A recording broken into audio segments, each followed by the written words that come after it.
Hello नमस्कार दोस्तों। RPF constable recruitment 2023 आ चुका है। ठीक है, बात करें अगर आरपीएफ कांस्टेबल के बारे में और एसआई के बारे में। देखिए, कांस्टेबल के लिए आपका टेंथ पास मांगा जाता है और एसआई के लिए आपका ग्रेजुएशन। तो इन दोनों को लेके सरकार ने एक छोटा सा नोटिफिकेशन निकाला है, मतलब एक रिटन नोट टाइप निकाला है, जिसमें उन लोगों ने बोला कि मतलब कम से कम अगस्त से सितंबर तक वो लोग आरपीएफ की वैकेंसी लेंगे। ठीक है, तो ये आरपीएफ की जो वैकेंसी होगी, यहाँ पर मैंने लिखा है 10,000 पद। कितना? मैंने 10,000 पद लिखा है। तो ये 10,000 जानते हैं किसके लिए है? सिर्फ कांस्टेबल के लिए। किसके लिए? सिर्फ कांस्टेबल के लिए। ठीक है, आरपीएफ कांस्टेबल। एसआई के लिए अलग से 3,000 निकलेगा। एसआई के लिए अलग से 3,000 निकलेगा। एसआई का कम निकलेगा क्योंकि वो ग्रेजुएशन लेवल का पोस्ट है। ठीक है, अगर बात करें आरपीएफ कांस्टेबल, तो आरपीएफ कांस्टेबल का 10,000 से प्लस निकलेगा। अब देखिए, 8,000 से 12,000 के बीच में कांस्टेबल का हो सकता है, या तो कांस्टेबल का 10,000 भी निकल सकता है, कांस्टेबल का 12,000 भी निकल सकता है। तो ये सरकार के ऊपर डिपेंड करता है। ठीक है, आरआरबी बोर्ड के ऊपर डिपेंड करता है कि कितना पद खाली है। लेकिन उन लोगों ने बोला कि 10,000 के आसपास वैकेंसी निकाला जाएगा। अब आप लोग सोच रहे हो कि मैं इतना पहले क्यों बता रहा हूँ, अगस्त और सितंबर में इसकी वैकेंसी निकलने वाली है, तो इतना पहले क्यों बता रहा हूँ? आप लोगों को पता होगा कि किसी भी गवर्नमेंट जॉब की तैयारी करने के लिए मिनिमम आपको 1 से 2 साल का समय लगता है। कितना? मिनिमम 1 से 2 साल का समय लगता है। तो अगर आरपीएफ की अगर आप तैयारी करना चाहते हैं, या रेलवे की जितने भी पोस्ट निकलने वाले हैं, railway group D, railway technician, देखिए आरपीएफ के लिए क्या 10th पास मांगा जाता है। ठीक है, आपकी अच्छी खासी 165 सेंटीमीटर हाइट होनी चाहिए। तो अगर आप अभी से तैयारी करेंगे, अभी क्या है, जुलाई है। ठीक है, अभी आपका आज 3 जुलाई है, तो आपका जुलाई है और वैकेंसी कब निकलेगा? अगस्त से सितंबर में। तो अगर आप अभी से तैयारी करेंगे ना, तब आप जाके आरपीएफ की वैकेंसी को निकाल पाएंगे। आप सोचेंगे कि नहीं, अगस्त सितंबर में निकलेगा वैकेंसी, तब फॉर्म भरेंगे, तब तैयारी शुरू करेंगे, तब कभी जिंदगी में आपका वैकेंसी नहीं निकलने वाला। ठीक है, कभी जिंदगी में आप उसे क्रैक नहीं कर पाइएगा। अगर आप चाहते हैं कि आरपीएफ की वैकेंसी को क्रैक करें, या किसी भी रेलवे के एग्जाम को, या किसी भी एग्जाम्स को क्रैक करें, तो उसके वैकेंसी निकलने से पहले से आपको तैयारी करना पड़ता है। तो इस वीडियो को बनाने का मकसद ये है कि इस वीडियो में मैं आपको बुक्स बताऊंगा। ठीक है, किस बुक से आपको तैयारी करना है, आपको कटअप बताऊंगा कि कितने कटअप जाता है, मतलब कितने मार्क्स तक आपको लाने की तैयारी करनी है, और किस जोन में। आरआरबी का, रेलवे का जोन होता है। ठीक है, रेलवे का सब अलग अलग जोन होता है। तो किस जोन का कटअप ज्यादा जाएगा, किस जोन का कटअप कम जाएगा, किस जोन में आपको अप्लाई करना है। आपको जैसे तैयारी करते हैं, ठीक है, रीजनिंग की तैयारी करते हैं, तो कौन से बुक से करना है, जीके जीएस का कौन सा बुक से करना है, अगर आप कोर्स परचेस करना चाहते हैं तो कहाँ से करिएगा। ठीक है, सब कुछ आपको बताएंगे। टेस्ट सीरीज, अगर आप टेस्ट सीरीज देना चाहते हैं तो टेस्ट सीरीज कहाँ से दीजिएगा। तो इस वीडियो को आप पूरा देखिएगा। अगर आप वीडियो आखिरी में आपको पसंद आए तो वीडियो को लाइक कर दीजिएगा और चैनल को सब्सक्राइब कर दीजिएगा। तो चलिए वीडियो को स्टार्ट करते हैं। तो अगर हम यहाँ पर बात करें, तो RPF constable and SI recruitment 2023।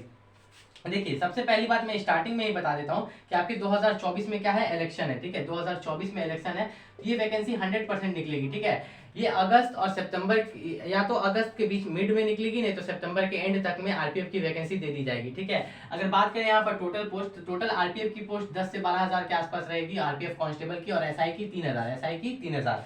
ठीक है, आरपीएफ कांस्टेबल के लिए सिर्फ 10th पास मांगा जाता है। क्या मांगा जाता है? सिर्फ आप 10th पास है तो आप एलिजिबल है आरपीएफ कांस्टेबल के लिए। ठीक है, यहाँ पर देख लीजिए, मैंने यहाँ पर 10th पास बता देता हूँ। ठीक है, अगर बात करें यहाँ पर एसआई, तो एसआई के लिए आपको क्या चाहिए? एसआई के लिए आपको यहाँ पर ग्रेजुएशन होना चाहिए। ठीक है, यहाँ पर सिर्फ आप 10th पास है तो आरपीएफ कांस्टेबल के लिए अप्लाई कर सकते हैं। एज लिमिट की बात करें तो 18 से 25 साल, सिर्फ 18 से 25 साल वाले नहीं, जिनका 25 साल से ज्यादा भी है, लेकिन अगर ओबीसी है तो ओबीसी का क्या हो जाता है ना, ओबीसी 28 साल तक कर सकते हैं, और एससी एसटी 30 साल तक। ठीक है, एससी एसटी 30 साल तक अप्लाई कर सकते हैं।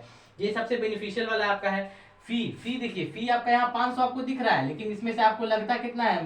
100 रुपया ही। कितना? 100 रुपया। ये 250 दिख रहा है, लेकिन लगता कितना है? 50 रुपया है। 200 वापस मिल जाता है। बात करते हैं, जब मैंने रेलवे का फॉर्म भरा था, ठीक है, रेलवे का यहाँ पर आरपीएफ का पिछले बार, तो ये जो 500 फीस है, ठीक है, 500 फीस की जगह 500 फीस मैंने पेमेंट किया था, आरपीएफ को मैंने 500 फीस दिया था, और बाद में मुझे 400 रुपया वापस मिल गया था। ठीक है, 400 रुपया आपको रिफंड मिल जाता है जब आप एग्जाम में अपियर हो जाते हो। ठीक है, जब आप एग्जाम में अपियर हो जाते हो तो आपको 400 रुपीज वापस मिल जाता है।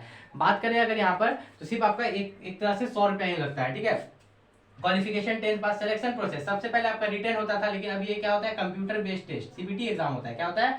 सीबीटी एग्जाम होता है, जिसके लिए आपको टेस्ट सीरीज प्रैक्टिस करना पड़ता है, जो हम आगे चल के आपको बताएंगे। ठीक है, बात करें फिजिकल, तो फिजिकल के लिए मैं आगे आपको बताने वाला हूँ। डॉक्यूमेंट वेरिफिकेशन होता है, फिर आपका मेडिकल। ये आपका सिलेक्शन प्रोसेस था। ठीक है, अब आपके वहां पूछा क्या क्या जाता है, देखिए, रीजनिंग से 35 क्वेश्चन आता है, मैथ से 35 क्वेश्चन, और जीके जीएस से 50 क्वेश्चन। तो जैसा कि आप देख सकते हैं कि टोटल 120 क्वेश्चन, 120 मार्क्स का, 90 मिनट का समय, और 1/3 नेगेटिव मार्किंग। तो ये इस पैटर्न में चेंज होगा कि नहीं? बहुत कोई ये पूछ रहे हैं मुझसे कमेंट करके कि क्या आरपीएफ के पैटर्न में चेंजेस आएंगे? जैसे कि एसएससी अपने हर एग्जाम का पैटर्न को चेंज कर रहा है, एसएससी ने अपने एमटीएस के एग्जाम को पैटर्न का चेंज किया, तो क्या एसएससी, क्या रेलवे भी इस तरह अपने आरपीएफ ग्रुप डी या असिस्टेंट लोको पायलट के एग्जाम्स पैटर्न को चेंज करेगा? देखिए ऐसा कुछ कहा नहीं जा सकता, चांसेस ये है कि चेंज नहीं करेगा, ठीक है। रेलवे जल्दी चेंज नहीं करता है, रेलवे एक बहुत बड़ा जॉब गिविंग सेक्टर है, इस तरह से कभी भी चेंजेस नहीं ला सकता है, ठीक है। अगर बात करें यहाँ पर देखिए, तो रीजनिंग यहाँ पर जीके जीएस के लिए सबसे पहले मैं आपको बताता हूँ कि जीके जीएस के लिए आप कहाँ से पढ़ाई कीजिएगा, ठीक है। तो यहाँ पर अगर आप देखेंगे जीके, ठीक है, जीके और जीएस, ठीक है। तो जीके और जीएस के लिए जो आपको पढ़ाई करना है, सबसे पहले आप लूसेंट का बुक रख लीजिए। अभी से मैं आपको इसलिए बता रहा हूँ कि अभी के पास मान लीजिए कि अगस्त से सितंबर में वैकेंसी निकलती है, एग्जाम दिसंबर में होता है, तो आपके पास 6 महीना का समय है। कितना का? 6 महीना का। तो लूसेंट को ये 6 मंथ्स में कंप्लीट कर लीजिए, लूसेंट को ये 6 मंथ्स में कंप्लीट कर लीजिए। फिर स्पीडी, स्पीडी का जीके जीएस का बुक आता है रेलवे का, किसका? स्पीडी का, रेलवे का जीके जीएस का बुक आता है, वो बुक को लेकर आपको पढ़ना है, उससे आपका जीके जीएस कंप्लीट हो जाएगा। बात करेगा रीजनिंग और मैथ, तो रीजनिंग और मैथ के लिए भी स्पीडी का बुक आता है, ठीक है। स्पीडी आप अरिहंत का ले सकते हैं, किसका? स्पीडी, या आप अरिहंत का जीके जीएस का रीजनिंग और मैथ के लिए बुक ले सकते हैं। जब ये सब आप कंप्लीट कर लीजिएगा तो उसके बाद आप बोलिएगा कि हमको आरपीएफ का क्या चाहिए, आरपीएफ का प्रीवियस ईयर क्वेश्चन पेपर। तो आप जाइएगा जब मार्केट में, तो आरपीएफ का प्रीवियस ईयर क्वेश्चन पेपर मांगिएगा, तो बुक आता है 150 या 200 रुपए का, आरपीएफ का प्रीवियस ईयर क्वेश्चन पेपर का बुक आता है कांस्टेबल का। तो उसमें आप पिछला 5 से 10 साल का क्वेश्चन पेपर रहेगा, और उसमें प्रैक्टिस सेट भी दिया हुआ रहेगा, तो उसको आपको सॉल्व करना है, ठीक है। वो बुक को सॉल्व कर लिए, ठीक है। उसके बाद आपको टेक्स्ट बुक ऐप पर जाना है, प्ले स्टोर में जाइएगा, टेक्स्ट बुक ऐप डाउनलोड कीजिएगा, वहां पर रेलवे सेलेक्ट कीजिएगा, ठीक है। वहां पर कुछ फीस लगता है, अगर 1 मंथ का लीजिएगा तो कुछ 150 रुपया लगता है, और साल भर का लीजिएगा तो 300 रुपया लगता है, ठीक है। तो उस तरह से लेके आप वहां पर टेक्स्ट बुक ऐप से ज्यादा टेस्ट सीरीज दीजिएगा। जैसे आप वहां पर एग्जाम देने वाले हैं सीबीटी का, आरपीएफ का, तो वही एग्जाम यहाँ पर दीजिएगा। तो उससे क्या होगा, आपको प्रैक्टिस होगा कि आप कितना मार्क्स ला पा रहे हैं, 120 में से कितना ला पा रहे हैं, ठीक है। 120 में से कितना आप ला पा रहे हैं, ठीक है। तो अगर हम बात करें कि कट ऑफ क्या होता है, हाई जोन कट ऑफ, लो जोन कट ऑफ, आपको पता होगा कि आरआरबी में बहुत सारे जोन्स होते हैं, ठीक है। इसके बारे में बताएंगे। सबसे पहले हम फिजिकल एलिजिबिलिटी के बारे में बता देते हैं। तो देखिए यहाँ पर जो हाइट मांगा जाएगा ना, हाइट, तो मेल कैंडिडेट के लिए 165 सेंटीमीटर, फीमेल के लिए 157 सेंटीमीटर, चेस्ट 80 to 85 सेंटीमीटर है। ये 80 to 85 का मतलब आप समझ पाते हैं क्या?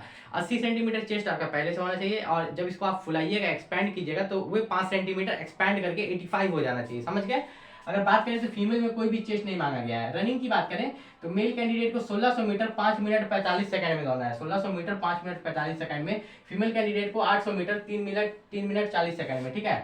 लॉन्ग जंप की बात करें तो लॉन्ग जंप मेल कैंडिडेट को 4 फीट और फीमेल कैंडिडेट को 3 फीट, ठीक है। हाई जंप की बात करें तो हाई जंप में मेल कैंडिडेट को 14 फीट और फीमेल कैंडिडेट को 9 फीट। अगर सैलरी की बात करें कि अगर आपकी ज्वाइनिंग हो जाती है तो बेसिक पे क्या रहता है, तो 21,700, ठीक है। और जाता कहाँ तक है, 69,100 तक। अभी चीज बता देता हूँ, ये बेसिक पे है, इसमें आपको अलग से एचआरए मिलता है। क्या मिलता है? हाउस रेंट अलाउंस, ठीक है, डियरनेस अलाउंस, ठीक है, ट्रैवल अलाउंस, और सब जोड़ जाड़ के आपकी सैलरी पता है कि कहाँ तक पहुंच जाती है?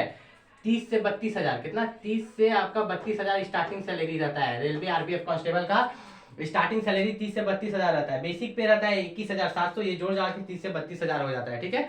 अगर हम यहाँ पर बात करें, देखिए सबसे मेन बात यह है कि आपको मैंने सैलरी बता दिया। अब मैं बताऊंगा हाई जोन कट ऑफ और लो जोन कट ऑफ। देखिए कुछ जोन्स के मैं नाम लेता हूँ जो फेमस जोन है, Kolkata zone, Patna zone, Mumbai zone, Bangalore zone, Chennai zone, ठीक है। इस बार चेन्नई जोन का कट ऑफ सबसे कम गया था, ठीक है। आप लोग पिछले साल को एनालाइज कीजिए, नहीं कर पाते तो मेरे चैनल को सब्सक्राइब करके रखिए।